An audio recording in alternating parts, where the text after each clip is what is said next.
Very excited to have Aaron Day on the show. So we've got topics lined up today, including Roger Ver, who was a very prominent person within the early days of Bitcoin.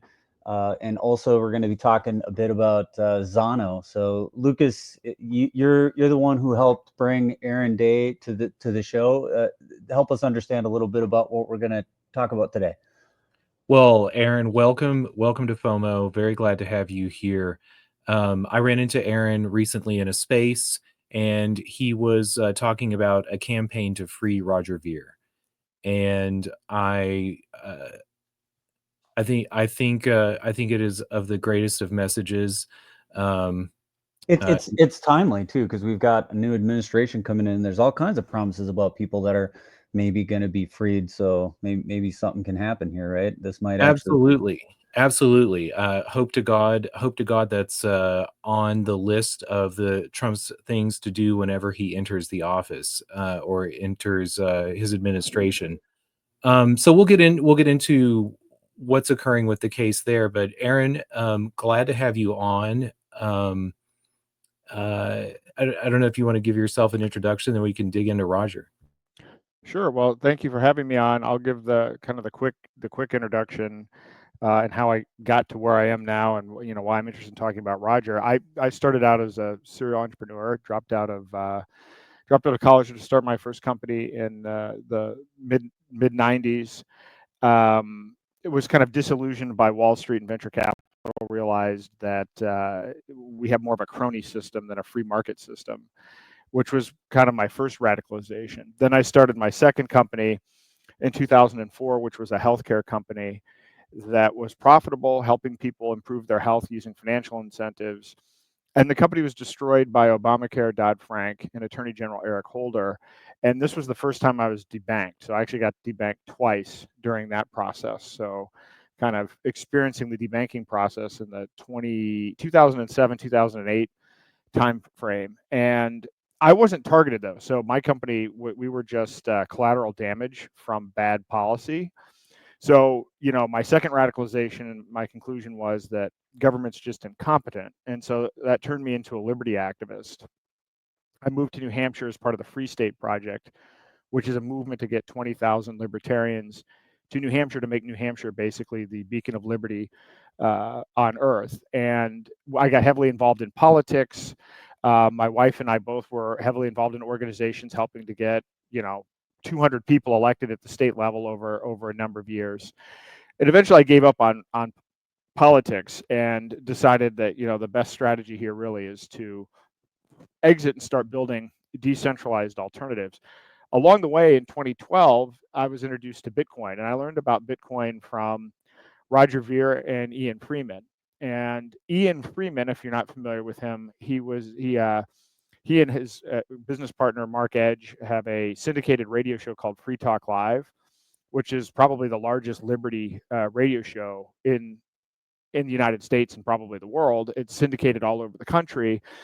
Um, I actually found out about the Free State Project from these two guys, and they started talking about Bitcoin on their radio show in 2010. Roger Ver heard about it in 2010, and then was immediately enthralled with it and became one of the first retailers ever to take Bitcoin. Was the first investor in Bitcoin-related companies, all from learning about this from Ian.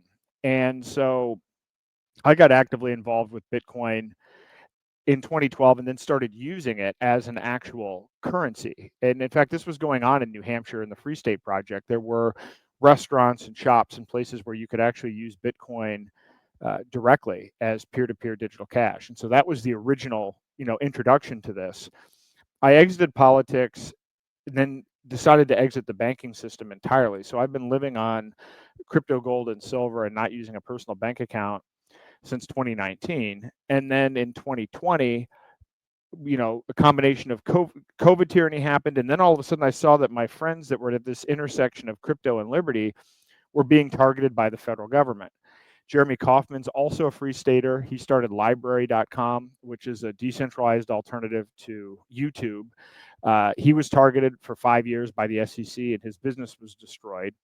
Ian Freeman, who I mentioned, My wife and I actually sat in on his sentencing hearing. He is now in federal prison for 8 years for selling Bitcoin without a license. And now Roger is facing up to 109 years in federal prison for a variety of different trumped up charges, including tax fraud and mail fraud, because he mailed in his taxes through the mail. All of this in the context of Roger actually left the United States in 2014. He expatriated. He hasn't been a US citizen for over a decade. He paid his exit tax. He hired lawyers, hired accountants. And if you recall 2014, if you were around in 2014 in crypto, the IRS didn't even know how to treat crypto. There wasn't clear guidance. Is it a currency? Is it an asset? There were no clear rules. And Roger went to great pains and expense to hire the best lawyers and accountants to make sure that he actually paid the right amount. And then lo and behold, he 10 years later, just 3 weeks after writing a book, Hijacking Bitcoin, where he describes how Bitcoin was basically hijacked by a combination of people from traditional finance and people with ties to the intelligence community to go from being a digital cash that people use outside of central banks and outside of commercial banks to now this digital gold narrative where it's low and expensive and people are supposed to hold it through third parties like BlackRock. And so he outlines with his co-author Steve Patterson like 287 different citations showing where, throughout the process where he was actively involved, where Bitcoin essentially had been hijacked and the whole story had morphed. And then also, not only did he just release this book, but he had just started to talk about what he sees as the solution to CBDCs and the solution to what's going on with central banks and state-based currency, which are privacy coins. And in particular, he started talking about and introduced me to a crypto project called Zano, which allows you to create privacy tokens and is also a privacy currency in its own right. And so this is kind of how I got there. And actually throughout this process in I guess a year and a half or so ago, I wrote a book called The Final Countdown, because I started researching, well, why are my friends that are in this kind of Venn diagram intersection of crypto and liberty, why are they specifically being targeted? Because none of them were actually involved in any illegal activity. I mean, if anything, these are all edge cases, and in every case, these are people that actually went to great lengths to try to comply with the law. And what I found is that CBDCs are growing at an incredibly rapid rate.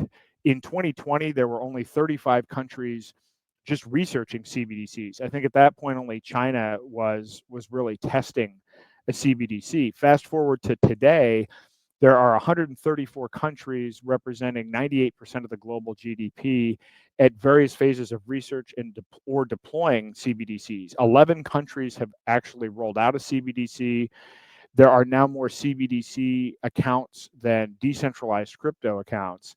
And so it's my belief that Roger has been targeted politically because he hasn't violated the law at all. He's actually paid his taxes. I actually think that he was targeted specifically to have a chilling effect on exposing what's going on with Bitcoin and exposing Zano and other privacy coins as being a potential solution.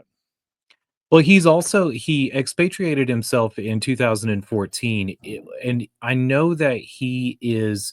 Well, I'm not sure. Is he in custody? I know he's in Spain. Is he in custody, or is he released and waiting extradition in Spain right now? When he was arrested, he was literally thrown into the same prison that John McAfee died in. And so he is now out on bail, but I believe he has to check in every other day. He can't leave Spain. He's in Majorca, and he's not able to leave, and he's fighting extradition. And so, to understand the context with McAfee was there for 8 months, exhausting the appeals process. So McAfee went through all of the different legal procedures that you can, and then within 24 hours of losing his final appeal with the Supreme Court in Spain, ended up dead under mysterious circumstances. Roger has been in Spain now for 224 days, so over 7 months. So I don't know for sure what the status is in terms of the fighting of the extradition, but he could be in a situation where within a month he could be extradited to the United States. And when he's extradited, they will throw him in jail. He's not going to be, move over here and come out and be out on bail in the United States. They will hold him in prison. Well, there's so many remarkable things about his case, because it also not only does it tackle or involve our understandings of liberty of citizens in our nation, but also of sovereignty of countries. Um, and he, he ostensibly renounced his citizenship because he didn't trust the American government, and yet now we get to see yet another instance in which the United States um, uh, abuses its power throughout the world. I think it's interesting that he's in Spain, because Spain is also a country that is bucking some of America's policies with regards to some of our wars around the world. Ukraine and Israel. I don't know if you caught the news, but they denied entry to a ship carrying munitions to the Middle East. So I wondered if they were holding on to Roger because they weren't playing ball with the United States State Department or not. I don't know about that. I kind of doubt it, given that it was 7 months ago, but you never know. And who knows? Maybe he'll be successful fighting the extradition. That is also a possibility. Although it's continued, and he essentially has a gag order on him. And if you think about it, so strategically, again, the timing on this is he writes this book, Hijacking Bitcoin, and then 3 days before he's arrested, he had given a speech where he was talking about Zano and he was talking about privacy tokens. I find, if you given the fact that this is something that happened 10 years ago, I find that timing to be really, really suspicious. And then it's kind of the worst case scenario for Roger because he can't talk about any of these things. So there's been this election in the United States where people have been talking about Bitcoin. His perspective on this whole conversation about hijacking Bitcoin has not been a part of the narrative, where you now have presidential candidates and everybody else weighing in on cryptocurrencies. And all the while, he also hasn't been able to talk about what the tangible alternatives are. And so obviously they picked Spain. So to have apprehended him in Spain required the cooperation of the authorities in Spain, right? That wasn't just an arbitrary thing. So clearly Spain was more than willing to play ball. And as with McAfee, they seem to show an eagerness to be responsive and to work with the U.S. on these types of things, which is really unfortunate. But who knows? Maybe the circumstances have changed, and maybe that'll work to Roger's benefit. But in the meantime, he's been basically silenced for 7 months, probably the worst possible 7 months for his voice to be absent. Well, and I'm also very sympathetic to suspicions that that especially the United States government has done everything that they can to interfere with the adoption of cryptocurrencies, whether it be Bitcoin, Ethereum, or Solana, FTX, you name it. They've done everything they could, from trying to turn off the internet to engaging in censorship to selecting leaders in the communities and trotting out charges, whatever they can come up with, to have an excuse to drag them into court. So it's I mean, it's amazing to look around us and say this is the country that we live in, and one that we thought was based on principles of liberty and freedom. So I commend you for drawing attention to Roger's case, and I hope the best. What do you know? What the is he being supported by any politicians here in the United States? Has Donald Trump mentioned him? Um, do you have any? Are there any politicians that are picking up this case? So we have a whole team of people now working on this, and so one of the people that's involved is Angela McArdle, who's the chair of the Libertarian Party, and Angela was involved in working directly with Trump to secure the commitment to commute Ross Ulbricht's sentence. So yes, there is a very large undertaking there, and then I'm also working as well to get kind of pardon recommendation letters from a number of politicians at a variety of different levels, from state politicians to U.S. senators to congressmen, et cetera. And so we're working our way on that and building kind of momentum towards the goal here is to have Roger on the list for day one pardons, because Trump is clearly indicated today. He had just indicated on one of these news shows that he was going to pardon a number of the J6ers on day one. He's already committed to Ross on day one. And so we believe that it's not like pardons are a scarce resource, and Trump has momentum. And so given that Trump has been out talking about Bitcoin, talking about U.S. government policy being the most favorable and wanting cryptocurrency to be dominant in the U.S., obviously pardoning the man who earned the name Bitcoin Jesus would actually be beneficial for Trump. And if you look at what Roger has been charged with, they're all things that Trump has also directly experienced. So I left out a few parts of this because I wrote an article about it that was on Zero Hedge.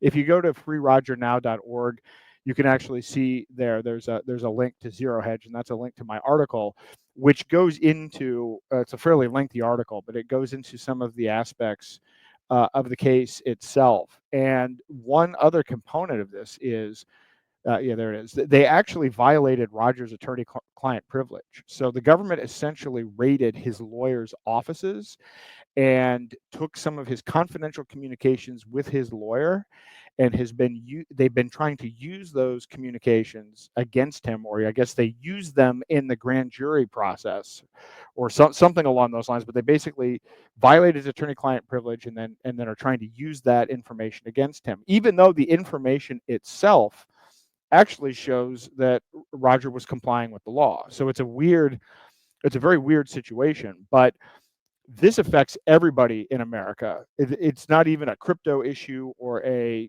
expatriation versus not issue. The violation of attorney-client privilege is a sacred right, and if you no longer can count on your lawyer's advice or can count on your communications being confidential, that completely upends the judicial process for everyone. Another part about this is Roger has previously experienced issues, legal issues, and challenges with the federal government. He actually spent 10 months in prison, I think in 2000 or somewhere around there, for selling fireworks. Illegal fireworks, they said, but these were fireworks that were being sold by others, including Cabela's and others. He's the only person in the United States to go to prison for selling this particular type of firework, and the reason is because he was an outspoken he was a libertarian candidate for office, and he was very outspoken around the idea and saying things like taxation is theft and war is murder funded by theft, and for calling out the ATF. So he was targeted for political reasons, and so he decided at kind of 2001 that he was going to leave the United States. So he'd been working on this process for a long time, and in fact he moved to Japan in 2006. So he'd been looking for expatriation for years, and because of his conviction on this fireworks thing, it was hard for him to find some place where he could ultimately land, but he finally did in 2014, and that's when he went through this whole legal process, dotted all the I's, crossed all the T's, and nevertheless they are coming after him anyway. I'm glad you pointed out that he shares with some of the lawfare that Trump has endured, and that Trump has endured because also his message. And whenever I was reading his indictment and looking at the things that had occurred to him, that was something that it was not lost on me that Trump has also endured this. We know of many others. I'm sure you caught the revelations Mark Andreessen brought out with regards to Choke Point 2.0 and the debanking that went on in the last 4 years for so many I don't know, C-suiters and people who had companies that were involved in crypto. Well, I'm glad he brought it up. I'm actually annoyed. Like I've been talking about this. Other people have been talking to us for years. Why have these people been waiting on this? You know what I mean? It's like, great, you're bringing it up now, but people have been suffering and have been debanked for years. I mean, going all the way back to Choke Point 1.0, where a category, numbers of categories of businesses, if you were in the gun industry or a whole variety of other industries, you've already experienced being debanked. But I am glad that Andreessen finally brought it up. But it is lawfare, and Trump has experienced the attorney-client breach as well with his attorney Michael Cohen. Trump has been audited repeatedly, and so this is all for political purposes, because there's some other things that people don't know about Roger. He has been one of the biggest supporters of pro-liberty and pro-freedom causes. He actually was the largest funder of Ross Ulbricht's legal fees. I believe he funded a big portion of WikiLeaks. He's funded. He was the initial donor to the Brownstone Institute, where I am, which I didn't even realize he was the founding donor, because a lot of the stuff that he does behind the scenes, not for recognition. He's funded antiwar.com. He's funded FEE, and he's funded a lot of individuals who have been, particularly coming out of COVID tyranny, or other people that have been oppressed for free speech issues where they were speaking the truth. This guy's been supporting these causes for well over a decade, which is also part of why he's being targeted. Absolutely. Well, I'm glad to see that more people are paying attention to it.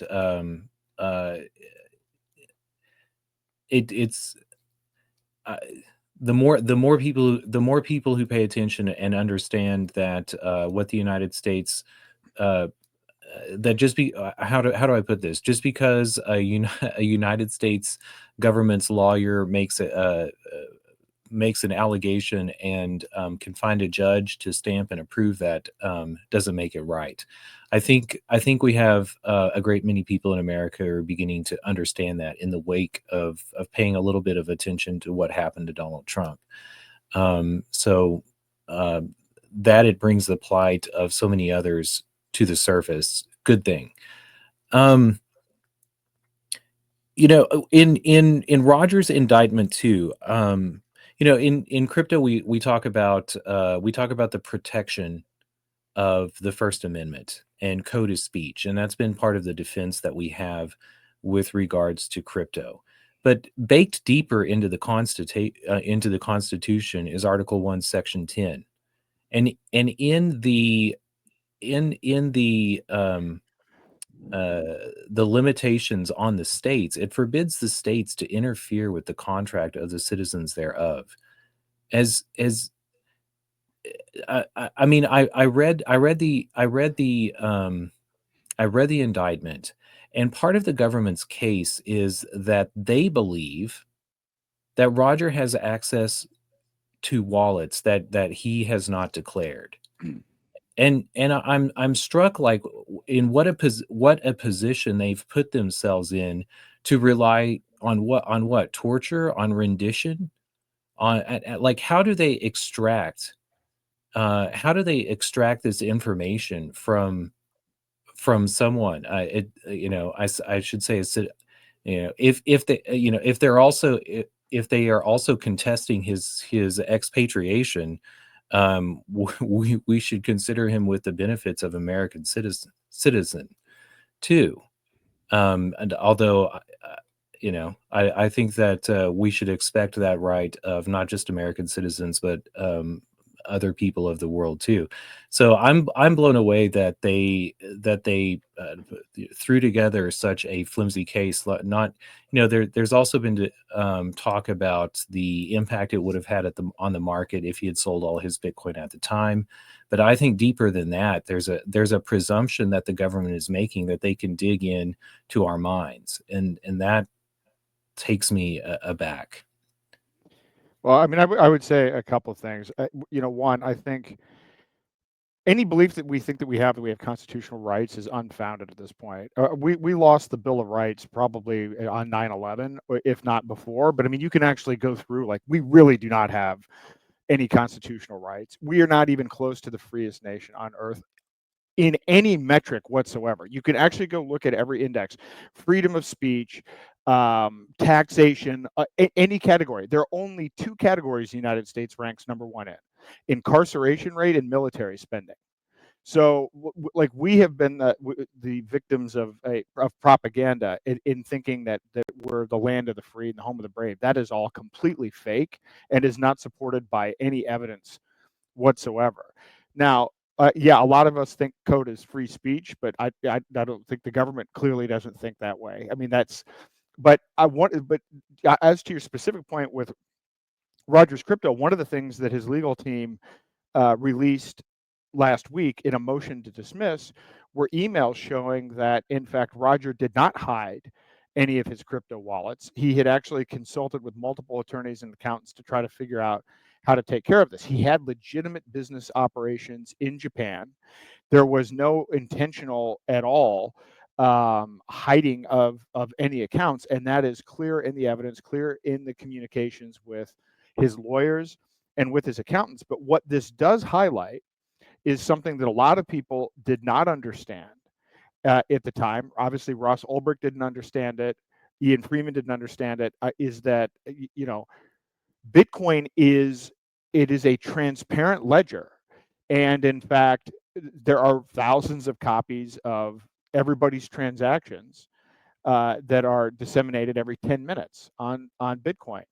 And even though the white paper says it's pseudonymous and everything else, a lot of people didn't really think through or understand the implications of chain analysis. And so the ability for the government to find out which crypto he held, frankly, they can do that with everyone.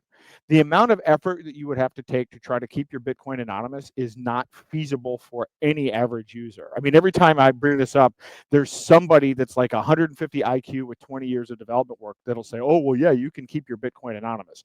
That is not, if you need a 150 IQ and 20 years of coding experience to keep your money anonymous, it's not money and it's not useful. And Roger and Ross and all of these other people are brilliant people, and even still, all of these transactions have been traced. And my understanding is that they've traced most of the Bitcoin transactions in the ecosystem, and they've spent a lot of time and they've spent a lot of money on that, which is why it is absolutely imperative that people start using privacy coins. Edward Snowden talked about this at the Bitcoin conference. I've seen others. I saw Tucker Carlson and Jimmy Dore had an interesting conversation about this. This has started to become a topic that's seeping into the mainstream, but Roger was really leading the way on this. So I learned about Bitcoin originally from him in 2012.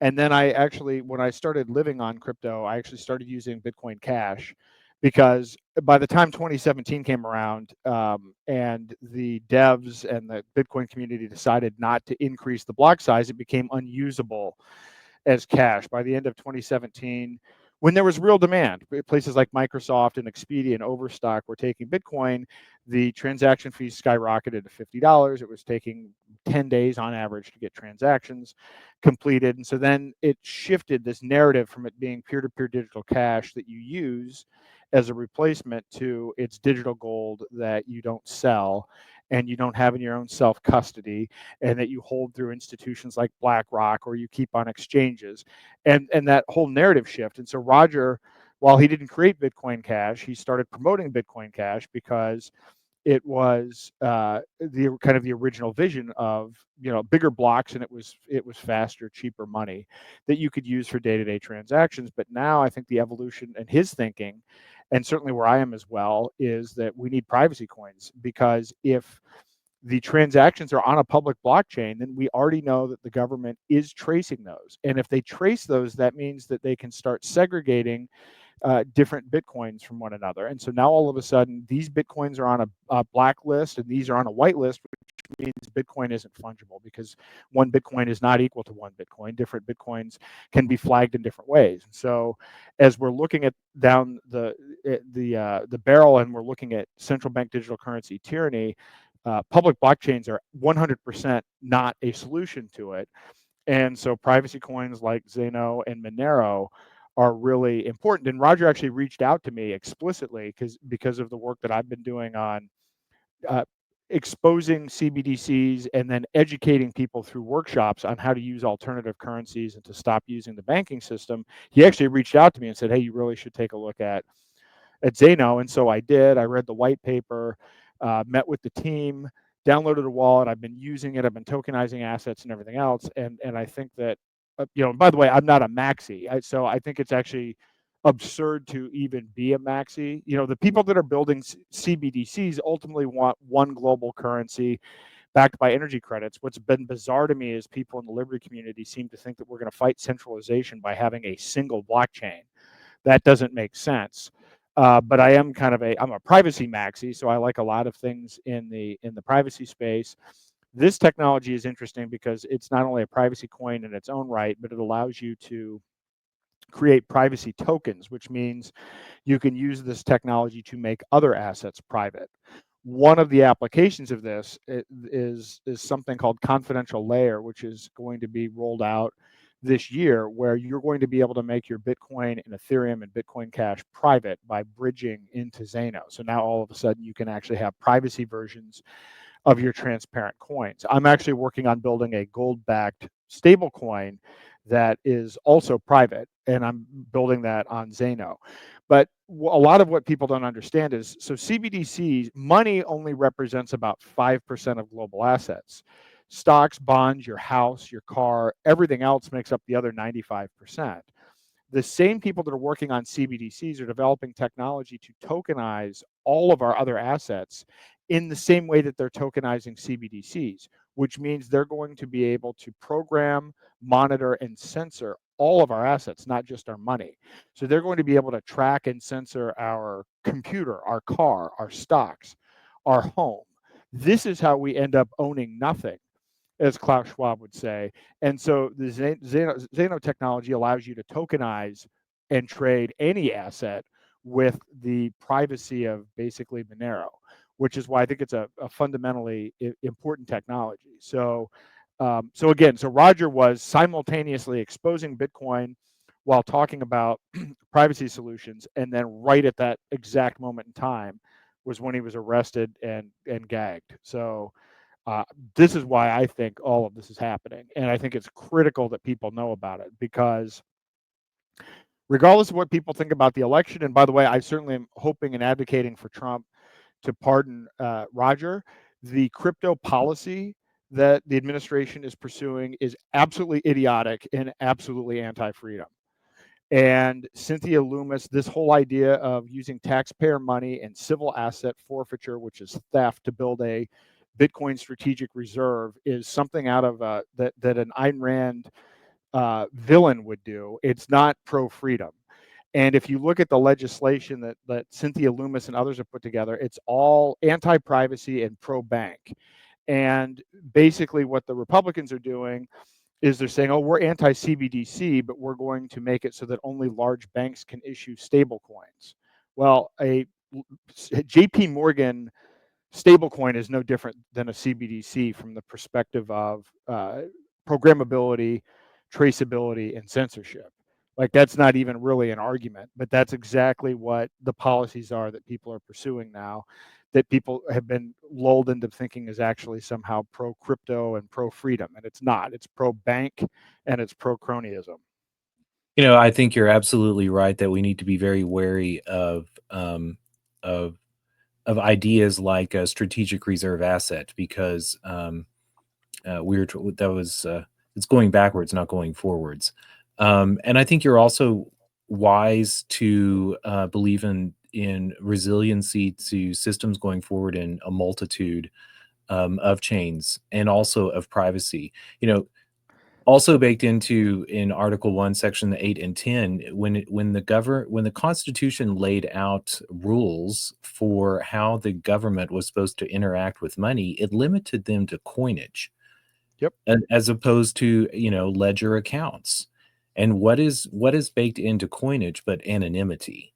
And so I think you're absolutely right too, that we're probably going to see whatever administration comes forward, the powers that hold sway over especially our federal government, leaning towards trying to trying to keep tools of privacy out of our hands. Well, and that relates to the Fourth Amendment. I mean, what happened to the Fourth Amendment throughout all of this? Because one of the arguments that I make in the most recent article that I wrote is that we already have a CBDC. Our money's already digital. It's already 92% digital. Our money is created when the federal government issues an IOU to the Federal Reserve, and then the Federal Reserve creates the money out of thin air, literally in an Oracle database. So the government writes checks out of an Oracle database, pays the bills out of an Oracle database. That is, by definition, a central bank digital currency. Our money is already tracked. So a lot of people, and I've seen these politicians like, yeah, we can't have a CBDC. We have to protect the privacy of our citizens. Really? Commercial banks are already working with the IRS using AI to analyze our transactions. The NSA is already collecting our bulk financial transactions. Through the Patriot Act and the Bank Secrecy Act, they can already, without a warrant, get access to our financial information, and they can issue something called a national security letter where they can shut down our account and we can't talk to anybody about it, including a lawyer. This is something that already happens. In the article, I outlined 13 different ways that the government is already tracking our financial transactions today. There's no technological upgrade required. We are already being surveilled at the level that people think they fear being surveilled. That's already done today. The money is already programmable today. Anybody that has a health savings account or a flexible spending account for their healthcare related items, those are all connected to a bank. The largest provider of FSAs is Optum Bank. They have 5 million customers. Well, what is a flexible spending account or a health savings account? They give you a debit card that you can only use to buy specific healthcare related items at specific stores during specific times. MasterCard built this Doconomy MasterCard in conjunction with the UN that tracks your carbon and shuts off if you use too much carbon. This uses the existing financial system because the banking systems, whether it's the Federal Reserve, which uses an Oracle database, or commercial banks that use a combination of either Oracle or Microsoft SQL databases, those are all highly programmable. I mean, everything that we use is Web 2.0 or whatever. Everything that uses centralized databases are programmable. Banks use this type of database, and so basically they have us all thinking that CBDCs are something that's coming when it's actually already here. We're already like in the late stages of it, and I'm writing a new book where I'm going into not only do we have a CBDC, we already have a social credit system. The social credit system is the tax code. It's 16 million words. It's 75,000 pages. There are incentives and penalties for all kinds of behavior. I mean, what is a 401k, right? Well, we can invest in our retirement in using incentive taxes and penalties. We can get an employer match, and then if as long as we hold these investments until we're 59 and a half, we don't get a tax penalty. How is that not a social credit system? And I'm actually going to go through what I'm going through in this book is I'm comparing the UN 17 Sustainable Development Goals to basically the incentives and penalties that we already have in our tax code. The difference between the United States and China is we don't have an app. We don't know what all of the rules are. We couldn't possibly know what all the rules are with 16 million words, but we certainly get penalized for it. And so at the end of the day, there are 1.8 million Americans in prison and only 1.69 million Chinese in prison. And we have a situation where people like Roger Ver, who actually paid his taxes and complied with the laws, looking at 120. So we have a social credit system where we don't know what the rules are. And pretty much the default is we get thrown in prison for not following the rules that we couldn't possibly know because the code is too large. Agreed. And those rules sit there and wait to be used against us whenever we make ourselves a target. You didn't mention credit scores, which which are also a social credit score against us. It's baked into that name too, and your credit score sets your ability or the percentage for what you can get a home loan for in America. And we talk about privacy also for individuals, but I'm we have a problem that our government wants to give privacy to itself and none to us. So, which is the exact opposite of how it was originally intended. This is why I say the Constitution is so far gone. Like I don't have any hope that any of these people are going to fix this. Vivek and Elon are going to get crushed by the bureaucracy. I mean, a lot of people are excited about this and think this is not like a company, nor is it like what happened in Argentina. It's going to be probably the biggest rug pull anyone's ever seen. And the problem that I have with all of this is what the enemy that we're facing is 2030. UN Agenda 2030, the movement towards technocracy and one world government. And my concern is people are complacent thinking that somehow now these politicians are going to fix things in the United States, but they're not even looking at that problem because most of what's being proposed increases technocracy. I mean, there's even some Trump stuff that's more towards energy credits and everything else. Like and I'm trying to put things into perspective, like the central bank tyranny and social credit tyranny. I'm putting together indexes or indices where people can actually measure and look at legislation in terms of how it moves us along the technocracy and centralization angle. And what you're going to find is there's actually on that basis no different between the political parties. On the other hand, it's not all doom if people start adopting privacy coins and decentralized technologies, decentralized marketplaces, start adopting different tools for dispute resolution. There's this emergence of network states where people are basically trying to form their own governance structures and their own communities. It's starting first kind of online where people kind of get together and have shared values, and then after a certain point try to actually buy their own sovereignty. There's a lot of really exciting stuff being done, but there isn't any real exciting stuff going on within the system. I mean, it's rearranging the deck chairs on the Titanic. And my concern is people are so caught up with the rearranging of the deck chairs, they're not focused on actual solutions and actual experimentation that might work, because as you have up there now, Destination 2030, they are accelerating the progress. There was a meeting at the UN a few months back where they put their foot on the accelerator with this. I mean, we look at everything that happened with COVID, and despite the fact that now no one gets their booster shots and everybody's like, whoa, this was a scam, that's not stopping the UN from putting together pandemic alliances. That is not stopping the UN from working on vaccine passports. So the data and whatever happens in these individual instances doesn't change the fact that these people have an agenda for 2030.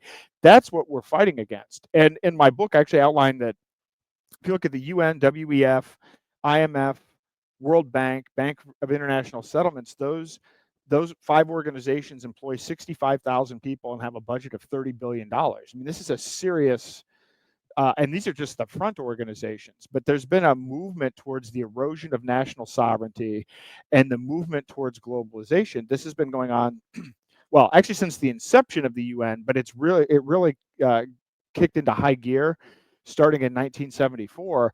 And now, because of the AI surveillance technology and digital payment systems, they're closer than ever to actually being able to implement this. And that's what we should be focusing our concern and attention on, in my opinion. Well, and we should, I think 1974 is the time when we see it ramp up in a response to the United States admitting that we had been lying about our gold reserves. And so now that we we seem to be going back to this notion of having some sort of reserve, and it's going to be Bitcoin in place of gold, we need to take a look back at the Nixon shock of 71 and how the system recreated itself over oil, which has led to much of the conflict that we've had in the wake of that. You mentioned early, or when we began the discussion, that you had participated in politics and you sort of thrown up your hands. I also sometimes think, not not sometimes, I'll just say it out loud. I think too that we have this narrative of democracy and political solutions that are used against us. But I think that building tools and engaging in dialogue with the public are two better ways to influence the world around us. So I'm glad to I'm glad to both run into you in spaces and that you are speaking out for Roger, for liberty, and for freedom. But also that you have your eyes on tools like Zano. I think also, like, CBDCs. Again, if we're accepting the notion that the government gets to act in secrecy, in privacy, and or secrecy, and the citizens have none, CBDCs look in one way, but putting government on blockchain or exposing what is happening in government, and also limiting it to rules when it comes to a money could be an answer also, which I think lies somewhere in the world of blockchain and crypto. So Yeah, maybe the problem with this is, though, so I've looked at this. I'll give you an example. I've spent a lot of time in tokenization. This is why Zano was appealing to me. But before that, I spent a lot of time looking at, for instance, something called blockchain called Ravencoin, which I still like. It's basically a fork of Bitcoin where you can create tokens without smart contracts. And Patrick Byrne from Overstock was one of the funders of this. And one of the original ideas behind it was that, oh, yes, you could use blockchain to fix the problems on Wall Street, like with naked short selling and everything that went on with Wall Street bets and with GameStop and AMC. If you put these stocks on the blockchain, you could actually solve that problem because you would actually have a record of everything that happened. And a lot of money was spent and invested on this, and the technology would solve all of those problems. Unfortunately, what's actually being built is the dystopian version of this. So this idea that government is going to make itself transparent is fake. There's no evidence that that's going to happen. What they will implement is just like with CBDCs. The CBDC that's been developed by MIT and the Federal Reserve of Bank of Boston is not an open ledger that everyone can see. It is a programmable dystopian ledger. So they're picking the forms of this technology that do not bring transparency. And there's nothing about the system of government itself or the incentives within the system that's going to lead anybody to adopt these things. It's against the nature and the self-perpetuation of the existing state, which is why I'm interested in people forming new things as opposed to thinking that you can fix these old systems. Because, by the way, and I keep on challenging people to show me where a country or a nation or an empire has actually corrected itself. They actually all fail. Every fiat currency fails. The average fiat currency only lasts 27 years. There are 7 reasons that they fail. The US is flashing bright red on all 7. There's nothing even unique about America or even exceptional. We've actually we're probably as degenerate now as Rome was towards the end. It's not like we have philosopher kings or wise people that are elected. And I think one of the other notions, and I say this, by the way, I spent a lot of time on politics, and my stepmother was heavily involved in politics. She started out in the Republican Party at a low level in Florida, and then she ended up the co-chair of the RNC nationally from 2012 to 2016, and was Trump's ambassador to Costa Rica. So I've seen how that party works from the top down, and even in New Hampshire, having been involved in politics, the biggest mistake people make is believing that politics is grassroots from the bottom up. It's completely controlled from the top down. The politicians themselves, none of these people are selected. They're not elected. The contests that we have are manufactured polarity contests. The actual real meaningful differences between the two candidates are almost non-existent. And it's all controlled through a selection process and through money. And so there's no real way, if you actually looked at what would be required to influence the system to actually change control, it's not even possible. So most of what we end up debating, I mean, if you look at, okay, so we have $36 trillion worth of debt. The biggest areas of debt are the interest on the debt itself, entitlement spending, and defense spending. there's no debate about those things. Trump is going to increase all of those things. So people are sitting here talking about Doge is going to do this, Doge is going to do that. You know what they're not going to do? They're not going to touch the 3 items of the budget that drive the most important part of the budget. So everything that they're talking about cutting is immaterial. It's not going to balance the budget. It's not going to change anything. In fact, they're going to end up probably having more costs to do whatever downsizing they're able to do, just in terms of like getting out of contracts, paying severance, and doing all of this other stuff. It's actually going to probably have a short-term increase in cost, but in the end, it won't change any of the entitlement spending or any of the things that are actually driving us into insolvency and that typically drive nations into insolvency. Even Rome, one of the main issues that caused the decline of Rome, and there are certainly many. I mean, you had the debasement of the currency, but you had the fact that there was a huge pension system in Rome. I mean, they went and conquered lands and they had a huge military and everything else. And after a while, there wasn't anything more to conquer, but they had a whole bunch of people that were essentially collecting pensions. And that actually had a big impact and was one of the causes and reasons that they needed to debase the currency. I mean, there's the analogs there to what's going on now in terms of entitlement spending, and no one's talked about Trump's conclusion is that we're not going to cut Social Security, we're going to increase Social Security. No one is tackling any of those things, and those are the largest items of the budget. Discretionary spending is pretty immaterial and won't move the needle. So again, I'm just more excited about seeing true experimentation and network states and some of these other things. I'm just concerned that people think that they're going to fix the system from the inside. It's kind of like trying to fix the mafia from the inside. But I'm worried that crypto could be being set up for a scapegoat for for debt forgiveness, or a collapsing bubble. But say when you look out into the world and you see the success of China, especially since 1974, and you also see the development of BRICS and currency exchanges that are being created with countries around the world that are based on commodities. Do you think that is a positive step forward, or is that a dystopian hellscape that we want to also avoid? Well, so systems based on commodities. So, sorry, go back to the first part of that. Well, one China, like when you because China, here in the United States, we talk a lot about I don't know, free markets that exist in the private sector. China has limited capitalism in the public sector, but they've had a massive amount of growth. I don't know. Do you see solutions when you look at China, one? And secondly, when you look at the BRICS, which is largely an alternative to the dollar hegemony of the United States empire system around the world, an alternative that China's been building. Do you you may not I don't know. Do you see any positive solutions that we could take from either of those?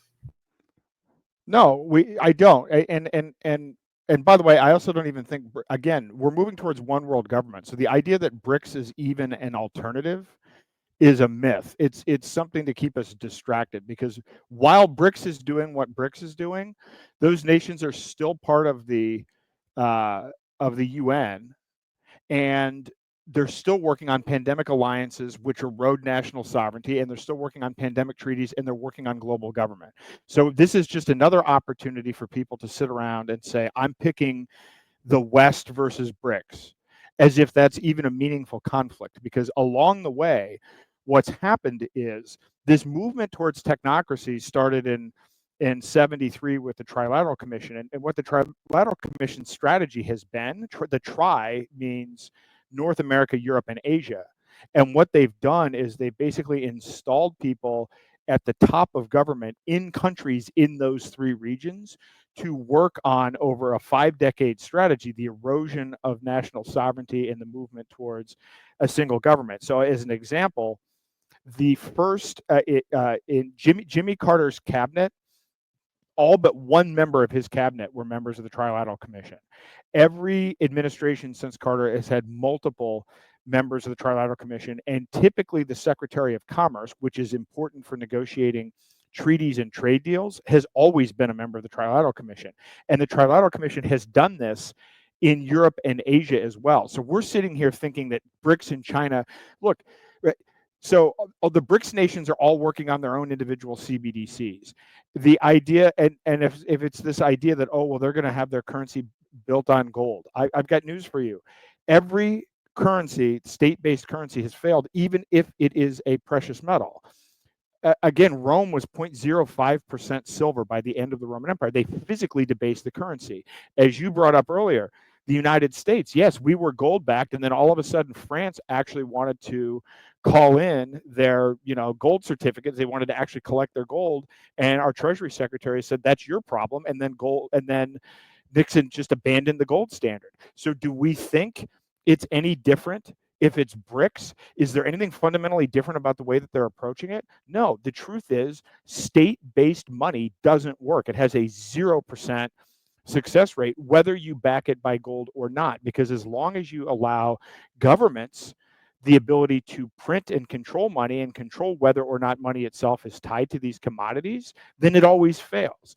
And the dollar's been a global reserve currency for over 100 years. And for the most part, one of the problems that people have is that for their entire lifetime, it's been the reserve currency, and they've never even thought about the idea of it not being the global reserve currency. In fact, in most people's minds, it's always been the dollar. They don't even think about what happened before the dollar. If you look at the 5 previous global reserve currencies, they only lasted for about 84 years. And so, so we're on the way out. But if BRICS comes in and picks up the path, then guess what?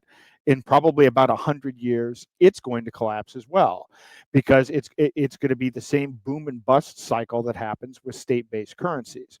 So to me, a real interesting approach is to actually separate money and state, because no state-based money, regardless of whether they use commodities or don't use commodities, works, and it fails predictably, which is why one of the things that I'm actually working on creating using Zano is to create a gold-backed privacy stablecoin where you actually get the benefits of crypto in terms of ease of use, international commerce, low transaction fees, and privacy, so Monero level privacy, but where you can actually convert the tokens, the privacy tokens, for physical gold, and where the gold is held in decentralized vaults in different countries so that you're not caught up in one jurisdiction. So the idea behind this is, again, let's remove state.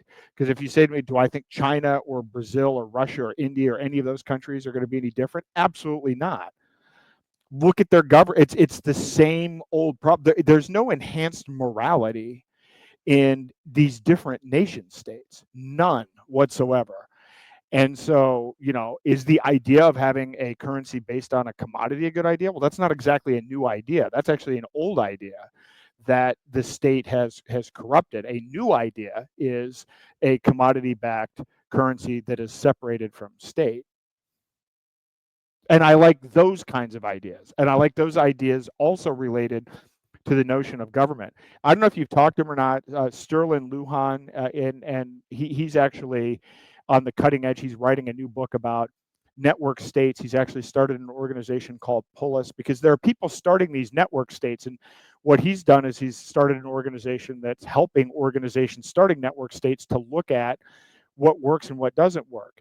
And the kind of the history of humanity has not been one where we actually sit down and look at, is this a good governance system or not? Most of the time it's been, here's a king, here's somebody using force to steal people's land. Nobody ever sat down and said, how does this rule set work versus this other rule set? How does it actually play out in reality? And so I think that whole realm of exploring government's models objectively and measuring the information, that is really exciting to me. So I'm not, a lot of times I sound like I'm doom. I'm not doom at all, but I'm completely doom on this idea that people think that these fanboys and Elon and everything else, that is just stupid. It is literally rearranging the deck chairs. It's also people giving up their personal power to white knights, which, by the way, that never works. We individually have the ability to take control of our own destiny, and a lot of it starts with non-compliance. It's kind of like the whole issue with COVID. People sit around, it's like, yeah, it's like, here's an answer. Just ignore public health. Literally ignore it. Take your kids out of public schools. Turn off TV. Stop using centralized technology. Like, these are decisions. We make 35,000 decisions every day as an individual, and yet people basically wait until think that these glorified manufactured polarity contests that are rigged, that they participate in once every 4 years, is the key to their salvation. And it's not. It's probably the least important decision people make. The other, 35,000 decisions per day times 365 days times 4 years minus 1, those are the more important decisions. Well, that's what I was fishing for right there. I wanted to try to capture your, I don't know, ways to move forward, to make the world better. Aaron, we're at the top of the hour. I don't know if Grant has any questions or if you have any things that you want to close up yourself with, but I thank you for coming on. And again, I thank you for bringing Roger Vere's case to people's eyes and fighting for the liberty of people around the world. Yeah, I guess just as a last question, I know that there are signatures being collected. Is that something that you would advocate people would do as far as this campaign? Is that helpful, or is there anything else that somebody who might be hearing this could do to help out with what's going on with Roger? So the signatures are incredibly helpful, and I know a lot of times people are like, "Oh, this doesn't matter," or, how does this have an impact? But Ross Ulbricht is going to be free on day one, in large part because for 10 years there was a signature gathering campaign, and they collected 600,000 signatures. I mean, we're at 7,000, but we've only been doing this for a few weeks. But he collected 600,000 signatures over a 10-year period of time, and that was incredibly influential. So I encourage everybody to not only sign this, but to share it. And here's the thing, and this is a genuine obstacle. Social media sites do not want traffic going out of their property. And so when you put a link to this, I mean, I'm not encouraging, do share the link, but understand that it's going to get 90% suppression because they immediately take something that has a link to another site and they deboost it. So just send the link to DM your friends and family. The most successful thing, situation I've had is like sending messages to people on Signal and Telegram and SMS, asking them personally to sign it. And by the way, one of the things so I believe that the government went after Roger to not only suppress Hijacking Bitcoin. So I encourage people to read Hijacking Bitcoin. You can find it on Amazon. You can go to hijackingbitcoin.com, and that'll give you all of the places where you can buy it. You can buy it with crypto. You can buy it on Amazon.com. But also they don't want Roger informing people about Zano. And I think that so one thing that you can do is you can download a Zano wallet, and when you fill out the open letter, you can submit your Zano address, and we'll send you $1 worth of Zano for free, just because we want to take this situation and kind of not let the IRS have a chilling effect. They wanted to have a chilling effect. Let's reverse this, and let's make this have a galvanizing effect. Let's have the IRS's action to suppress Roger backfire badly. I mean, I want these people at the IRS embarrassed, and to look at, I want people to get fired out of just the sheer incompetence. I mean, not only is what they're doing unconstitutional and immoral, but we also want it to be pragmatically not effective either. And I'm not prepared to talk about this fully yet, but I've been talking to some people, and I'm doing research into how the IRS operates, because there's that statement, show me the incentive, I'll show you the behavior. And what I'm finding is, so there are people that sit around the IRS and they get compensated it's a feather in their cap if they can take down this guy. They have incentive structures based on political motivations. People get compensated. And then what happens is the senior people at the IRS or the DOJ, this whole revolving door concept, it's kind of like big pharma. So if they take down a big fish, then they work within the IRS or the DOJ for a few years, and then they go into private practice, and then they represent people on the other side as defendants. And it is a disgusting practice. Like the fact that people get away with that and don't even look in the mirror and question to themselves, what is it exactly that they're doing with their lives? I want to start deconstructing that and start looking at who these people are that are engaging in these practices. But if we can make it so that them doing this type of behavior backfires so badly, let's have a chilling effect on their tyranny. Let's make it so when they do stuff like this, that they get the opposite of what they expect.